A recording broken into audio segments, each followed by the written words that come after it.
ગુજરાત યુનિવર્સિટીમાં બબાલ કરનારા સામે પોલીસની કાર્યવાહી. ક્રાઇમ બ્રાન્ચે 3 આરોપીઓને રાઉન્ડ અપ કર્યા. હોબાળો કરનારા 7 આરોપીઓની ઓળખ થઈ છે. અટકાયત કરાયેલા 3 આરોપીઓની પૂછપરછ ચાલી રહી છે. અન્ય આરોપીઓ અંગે કરવામાં આવી રહી છે પૂછપરછ. વધુ માહિતી મેળવી અમારા સંવાદદાતા અનિતા પટની પાસેથી. અનિતા, જે આ આરોપીઓ છે તેમને રાઉન્ડ અપ કરવામાં આવ્યા છે, શું વધુ માહિતી? મિથુન, જે પ્રકારે ગુજરાત યુનિવર્સિટીમાં અભ્યાસ કરતા અફઘાની વિદ્યાર્થી અને અન્ય વિદ્યાર્થીઓ પર જે ટોળા દ્વારા જે હુમલો કરવામાં આવ્યો હતો અને પથ્થરમારો જે હોસ્ટેલમાં કરવામાં આવ્યો હતો, આ સમગ્ર કેસમાં પોલીસ દ્વારા ગુનો દાખલ કરવામાં આવ્યો છે અને સાથે ક્રાઇમ બ્રાન્ચની ટીમે આજે 7 આરોપીઓ દ્વારા જે પથ્થરમારો કરવામાં આવ્યો હતો, જેમાં 2 વ્યક્તિઓની ઓળખ થતા હિતેશ મેવાડા અને ભરત પટેલ નામના બંને જે વ્યક્તિઓ છે તેઓની ધરપકડ કરવામાં આવી છે.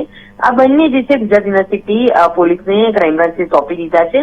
સૌથી મહત્વની બાબત એ સામે આવી છે કે યુનિવર્સિટીના હોસ્ટેલની અંદર જ્યારે અફઘાની જે વિદ્યાર્થીઓ દ્વારા જે નમાઝ પઢવામાં આવતો તે દરમિયાન કેસરી કેસ પહેરીને એક યુવક ત્યાં પહોંચ્યો હતો અને તેણે અફઘાની યુવકો શા માટે નમાઝ પહેરી રહ્યા છે તેવી રીતના માથાકૂટ કરી હતી. એ દરમિયાન એક અફઘાની વિદ્યાર્થીએ તેને લાફો મારતા મામલો બીચક્યો હતો અને ટોળું લઈને આ વિદ્યાર્થીઓ ત્યાં પહોંચી ગયા હતા અને તોડફોડ કરીને મારામારી કરી હતી. આ સમગ્ર મામલે હાલ તો અન્ય જે 5 જે વિદ્યાર્થીઓ જે યુવકો જે છે તેણે તોડફોડ કરી હતી તે મામલે હાલ ક્રાઇમ બ્રાન્ચની જુદી જુદી ટીમો બનાવીને તેઓની શોધખોળ શરૂ કરી છે.